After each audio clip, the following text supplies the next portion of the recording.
શ્રેયાન ક્યાં ખોવાઈ ગયો? Hello, welcome back to my mini vlog.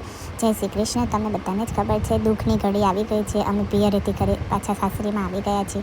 Shreyan સૂઈ ગયો હોવાથી મેં વ્લોગ લઈ શકી તેમ નહોતું, તો તમને કોઈ ક્લિપ જોવા મળશે નહીં, સોરી.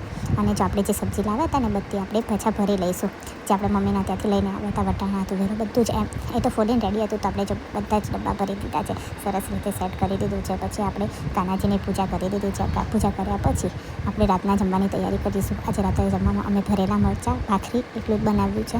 બધાને બહુ જમવાની ઈચ્છા હતી નહીં, તો અમે આવી રીતે સિમ્પલ જમવાનું બનાવ્યું છે બધાના કહેવા ઉપર. અને એક સાઈડ મરચાં વઘારી દીધા છે અને લોટ પણ બાંધવાની તૈયારી શરૂ કરી દીધી છે.